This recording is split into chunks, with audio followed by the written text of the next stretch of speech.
每个热爱游戏的玩家都有一个属于自己的游戏历程。我的历程是从苹果2号以及任天堂开始。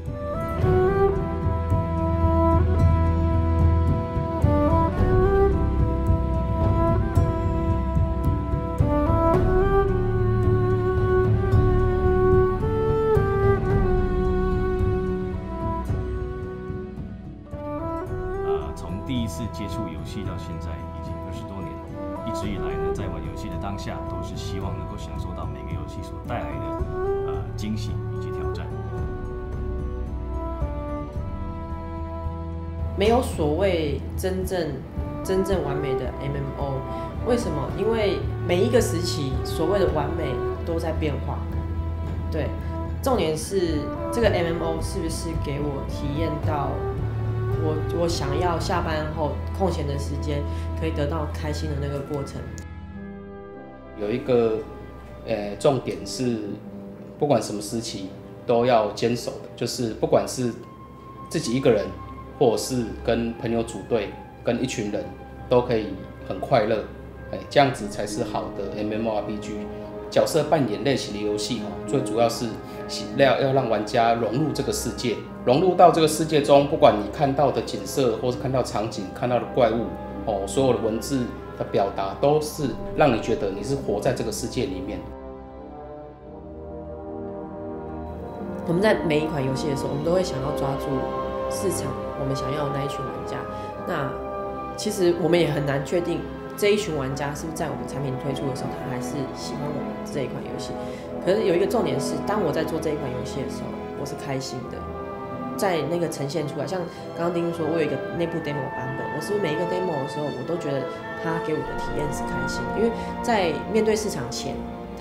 这款游戏其实先面对的是我们自己人，包含我们自己的制作团队，还有我们公司的所有内部人员。那如果我们自己都觉得它很有趣，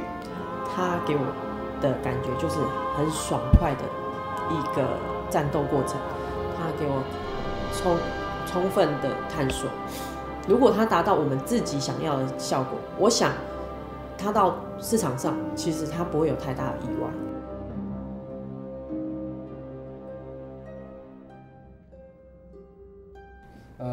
我们公司一款专案现在大概有50个人左右制作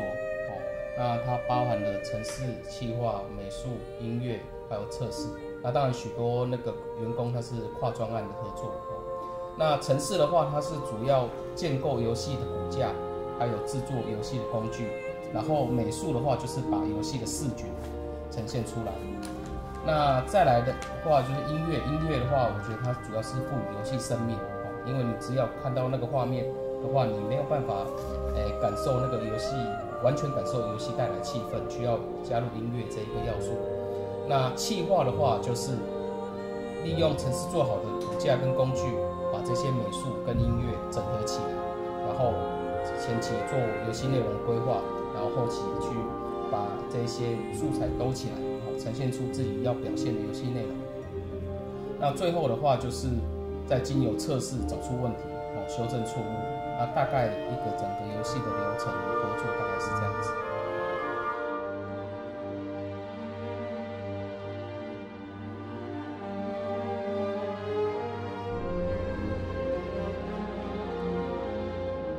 游戏的剧本跟小说最大的不同就是，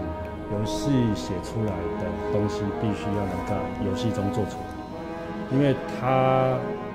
想要做出几个画面或是几段动作，可能付出的成本相当的大，跟小说那种几个文字就可以把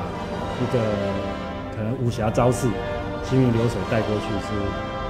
很大的不同。但是小说的魅力在于，它是把那个过程交由读者的想象去呈现。那游戏这方面就是必须要让做得出来，让玩家玩得到、看得到，才能够达成我们制作者想要带给玩家的感觉。其实《中华世界地图》的流程之前就是说，首先像我本身在做颜色的时候，我会被，当然颜色有一个那个故事剧情背景会有运行的，会有进程。有进程的话，就是会需要舞台，舞台就是所有地图，然后因此每一块地图在设计的流程上，基本上都是先有故事，先有一个基本故事，例如像我可能要今天在这个地方，主角要从那边出发，就例如像我讲这是一个出发点，然后我们有各方面的资讯，例如每个部门不同的协调、剧情等等，大家有一些自己想表达的东西，然后我们统合后，决定让玩家可能会经历一些什么样的事情。基本上这个算是有点像是一种逆推。以动线设计上来讲，我们光环设计这边在规划动线的时候，除了刚刚讲的，我们会有一条强而有力的、明确的道路，指引玩家一站一站的往前推进。这个同时也会比较让其他部门，例如剧情会比较好去做和操作事情。可是我们又要考虑到，像跟场景上来讲，场景的每一个景点都是用心去经营的，我们不可能把这些点子放在动线上，这样我们的世界永远都是一条像肠子一样的东西，这是很奇怪，这样这个世界观很糟。所以我们的地图仍然是一种开阔穿透性的，但是我们有一个强力的主线。所以现在应该说到目前为止，我们公司的几个专案发展下来，最后大家会觉得这个方法是比较好的。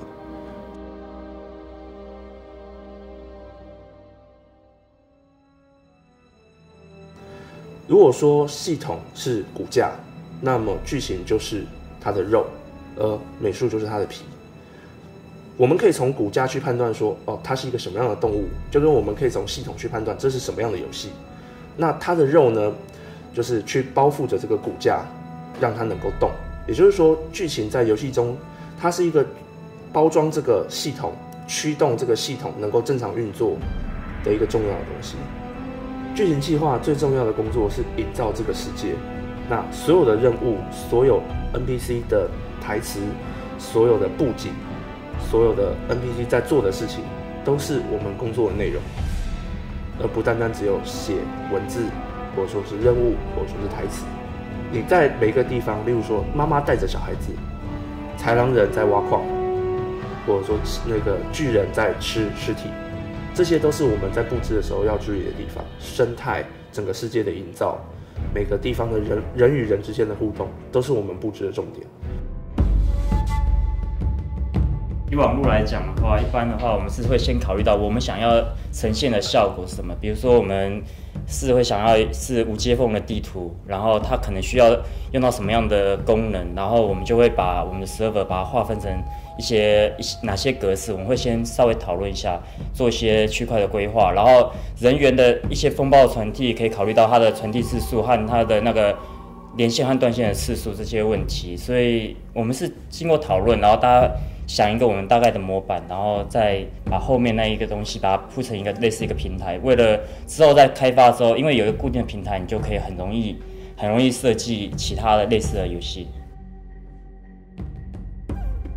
以程式设计的观点来看在设计游戏事实上是很多的那种脑力激荡。那企划会给你不同，可能是他的想法，那你需要把这些想法用程式的语言上把它实作出来。那这些就是你需要有很强的逻辑能力，然后跟一些分析事物的能力。你可以把它归纳，然后做整理。那这样的话，你才有办法把这个东西做出来。其实要做美术的工具是一件蛮庞杂的事情啊，因为设计工具上其实写程式码那边其实是很乱的，然后又要根据美术他们的需求，还有个人使用的习惯，像我们程式可能在用工具的时候，我们用起来会觉得理所当然，但是这对美术或者企划他们来讲，其实会非常的不直觉。那我们常常会收到他们的反馈，然后再一直去修改这些工具的功能。所以其实在做游戏引擎的时候，有时候这工具的部分反而变成我们花蛮多时间去做的一块。对，那工具再跟引擎的结合，这样才能让引擎真的是比较完整。制作引擎啊，其实就是一个你要拿比较少的成本，然后在比较足够的时间里面，就是在有限的时间里面，要做出最适合的一个规划。那也幸亏我们有一个很强大的美术团队，就是他们能够善用我们的引擎资源，然后都能够发挥得非常的好。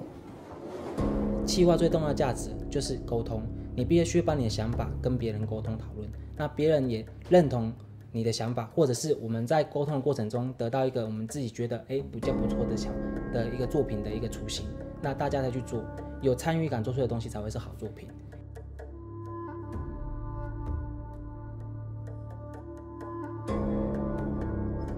系统设计在游戏里面扮演的是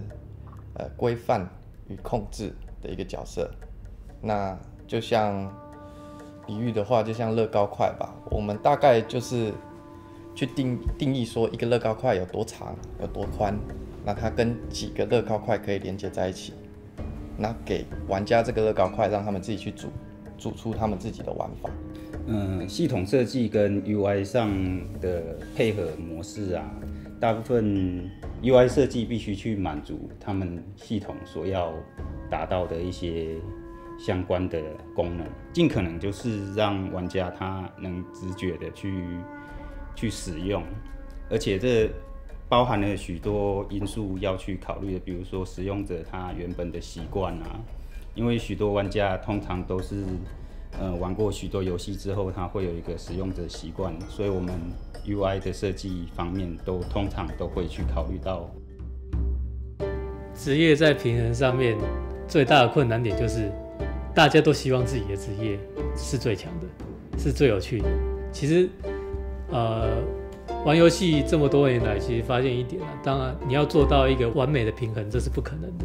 因为每个人心中都有自己的平衡所在，所以我们能够做到的事情，只能就是贴近我们希望我们的游戏，它职业彼此的关系呈现的是什么样的感觉。那最重要还是要做出有趣跟特色了，所以我们是用这样的方式来去做一个平衡。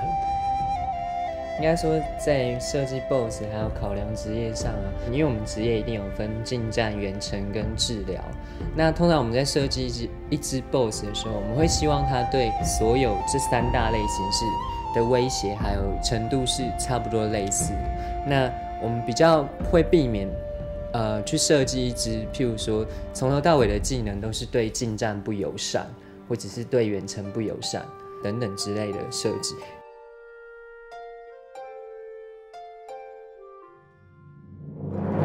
当设计者拿到文件的时候，一定要先去跟企划还有 LD 讨论这个他们想要的那个世界观是怎样，然后再透过自己的想象构图那个画面。要呈现一个画面有很多种方式，一个是大场景，一个是中景，一个近景，一个是特写，这样。文件中可能有某几个点是特别需要强调的，然后他要去构思说这个点是要用哪一种方式呈现才是最具有张力跟说服力。还有这个场景它需要什么样的气氛，他也要去主观的去决定它的气氛，因为这个关系到之后我们场景整个建模建好打气氛的一个依据。里面需要哪些特效都可以陆陆续续从示意图里面衍生出来，作为那个量化的时候可以仔细的把它规划出来。因为场景主要而言的话是辅助角色为主，所以我们通常是担任幕后。然后其实我们在各个色调、灯光、气氛、特效之类的动态，我们通常不能超过以角色他们自己的色调，因为这样子的话会互抢的关系。然后在这部分的话，其实我们会比较小心，就是说包含饱和度的部分、色调部分的话，假如说这个场景是兽人的，我们可以用兽人的他的自己的颜色，我们来对比。然后说我们所建筑的出来的东西，通常会跟他们的是相反，甚至饱和度降低。这样子的话，才能让这个角色更突出。第一次看到 DB 这个作品的时候，就会想到，这个一个广大的世界里面，跟着龙一起生活，然后你所有的乡镇上面的一些东西，都因为龙而比较巨大，因为人跟着龙一起成长，一起生活。然后乡野中的东西啊，还有那些雕像遗迹，都会有一些龙的象征，因为人们会崇拜着龙，崇拜着。对2D 的设定和概念图拿到，我们3D 是希望能够保留全部的细节，然后至少在95%以上。那2D 会天马行空，或者它有些比较有经验的2D，它会帮我们想，像稻草啊，像一些砖块什么，或者是屋啊这些细节的地方，那我们没办法真的全部刻出来，全部雕出来，真的面数上会太高。那我们就要运用这个2D 导致哪些地方我们用贴图的方面去呈现，哪些地方我们真的帮他们做出来。然后我们要就像之前刚刚就说，我们要层级的观念，就是我们可能要把它分成2层、3层，然后我们把比较多的那一层做出来，后面那一层是用贴图去展现。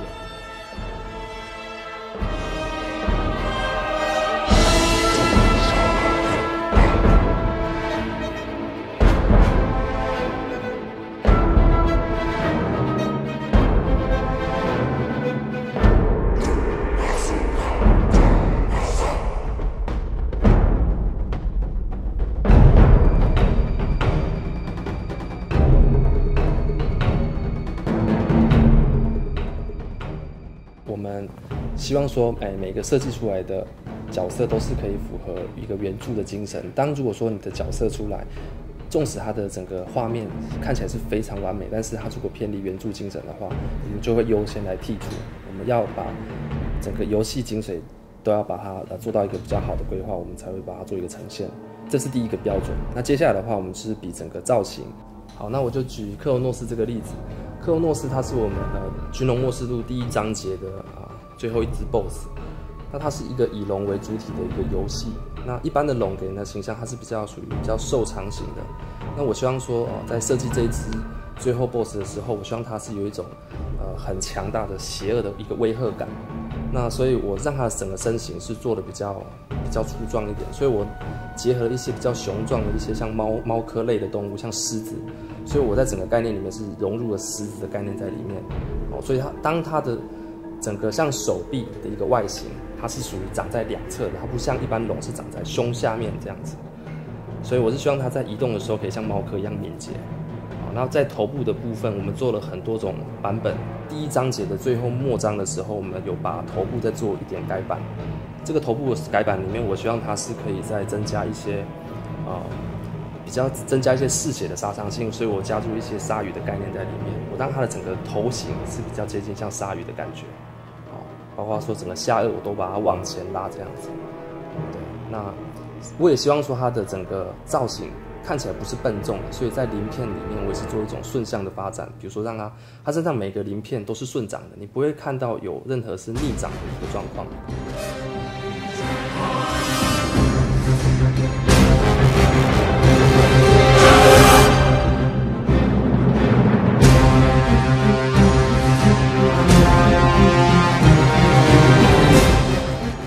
除了针对那个原案提出来的设计之外，我们有时候也会加入美术自己的想法。就是这个角色是生存在某个环境的，当然首先我们就是要先了解它这个环境的生态是怎样，然后我们才针对这个环境去想象说这个生物在这边生存，它的生理结构是怎样，那我们以此去设计出比较符合它在这个环境出现的样子。这样子玩家在游玩的时候也会比较能认同说这个角色在这个环境是出现是很合理的。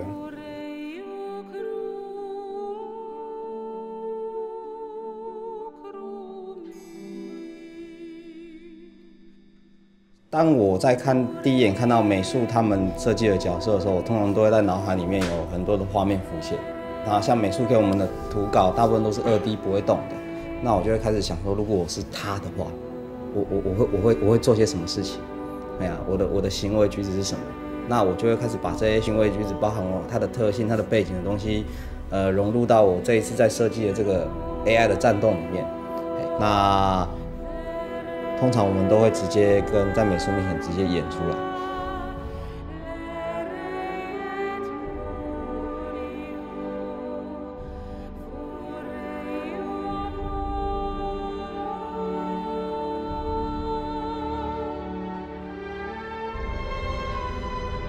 动作其实，在游戏里面，它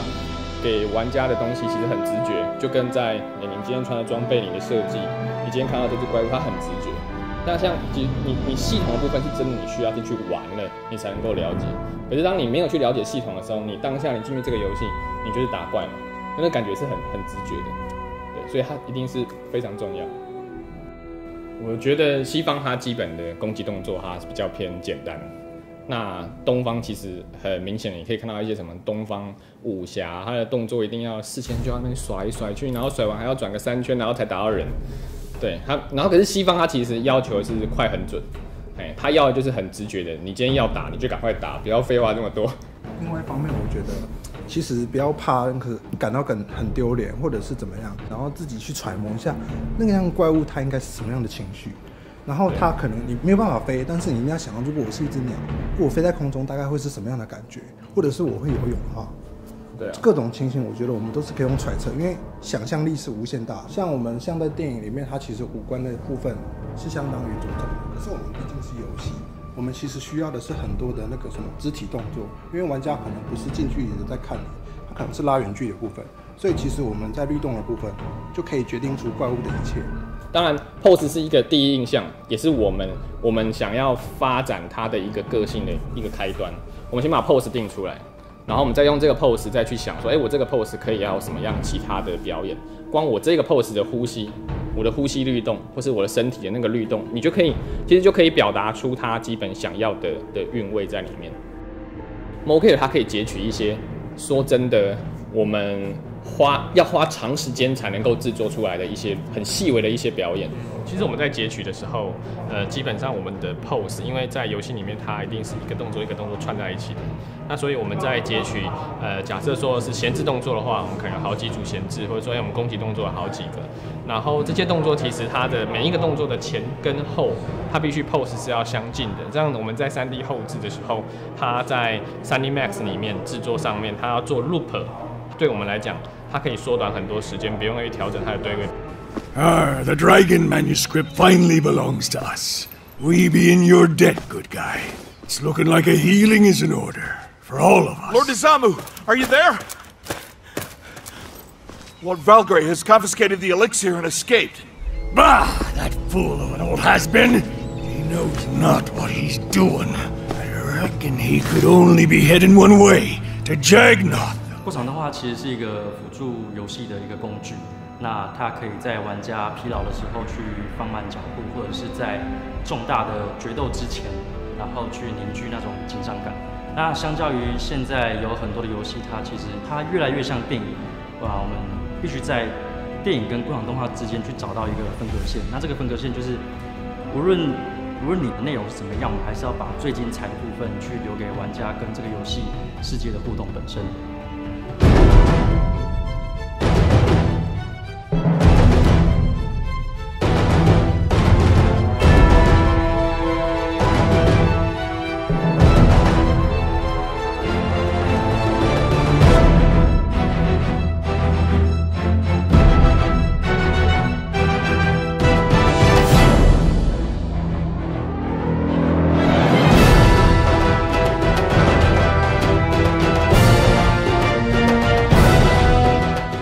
拿到游戏剧本之后，我们会针对比较重要的桥段来设计过场动画。那设计过场动画的第一件事情就是我们必须要去绘制脚本分镜。那脚本分镜它是在制作动画里面非常重要的一环，它可以去帮助我们记忆整个表演过程，也可以为玩家去设计我们最后会看到的镜位跟构图。那其实它还可以拿来掌握动画的节奏。那有了这个分镜，我们的整个制作才会进入 motion capture 的阶段。然后到整体完成以后，我们才会把所有完成的影像作品交给音效后制组来做整个音效工程。Mocape 演员最重要的就是要有很棒的想象力，因为就是有的时候在那个摄影棚里面，可能就是什么东西都没有，可是可能会需要有的时候会用道具辅助，比如说可能放一张桌子，然后就是代表就是岩石，然后有的时候可能会站在软垫的边缘，然后就要想象自己站在悬崖旁边。对，那其实这些都是为了要让我们就是更融入在这个环境，因为要想象你是在游戏里面角色，它可能是在各种不同的环境。那除了道具之外，有的时候我们也会用音乐来辅助，比如说可能在跟龙兽战斗的时候会用嘣哈这种吼叫的声音，就是让我们更进入状况。所以其实我觉得就是 all in all， 就是演员他最需要的就是想象力这部分，其实是很大的挑战。但是其实录影的过程当中还是充满乐趣的。现在在做的就是trailer 的音效制作。那我从导演那边拿到影片之后，我就会针对这个影片的特性跟那个整个节奏搭上属于它适合的音效风格。那像以 trailer 通常一个 trailer 大概1分多钟，那我们需要表现的东西情绪起伏，其实要在这短时间做出来是很不容易的。所以通常导演都会把影片先剪好，那他就会有一个基本的铺陈。那我们音乐音效部分就是再把他的情绪再加重，让他本来可能只有80分的情绪，把它推到95分。那我觉得这就是音效最重要的一个部分，把情绪加满。台湾的游戏音乐人大部分不会接触到声音引擎的部分。那我们不但是用 FMAR 的声音引擎，我们 FMAR 的工具我们也是自己写的，所以它中间就会有很多的空间可以去跟程式做沟通，我们可以去创造很多视觉化的东西转换成声音化。举例，我可以设置一个 trigger， 我可以设置一个空间，我可以透过这个空间控制这个空间里面的残响。那我也可以透过这个空间来去改变它里面的 EQ， 改变它里面的频率。那这些我觉得是我们蛮独特的一个地方。我们希望我们的所有的音效跟 ambience， 甚至是物件的 3D ambience 都是独特的。那所以我们花了蛮长的时间在做野外的 wild recording， 包括是草原啦，甚至是海浪啦、树林等等相关的地方的地点。这些录起来的 source 我们都是属于我们自己的 library， 所以我觉得它制作出来的这些 ambience 会非常的独特。它可以这样改变，你吹。要写音乐的时候，我们可能会先跟程式设计沟通，然后跟美术他们要图，然后我们自己去做一些文化的研究，然后了解当代就是当代时代的背景跟他民族的特性。比如说他民族有一些专门他们自己使用的乐器，那我就可以比照他们那个乐器来运用到我创作的音源，对，音源部分。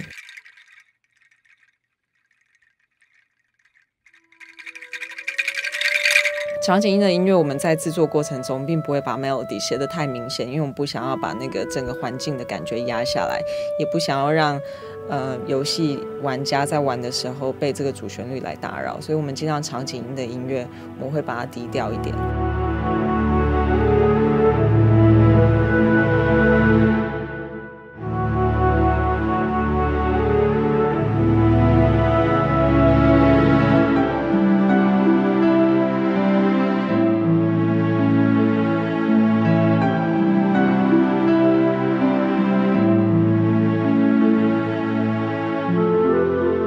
记得我第一次玩自己做的游戏的时候，那种感动是没有办法形容的，那种成就，你知道吗？你好像觉得你人生没有遗憾。不做游戏，这个让我无法想象。我进入游戏业这么久，其实对游戏有一种莫名的热爱以及执着，会希望说能够创造出一款堪称是经典的游戏。也是因为这种执着，而让我无法想象我不做游戏我会做什么。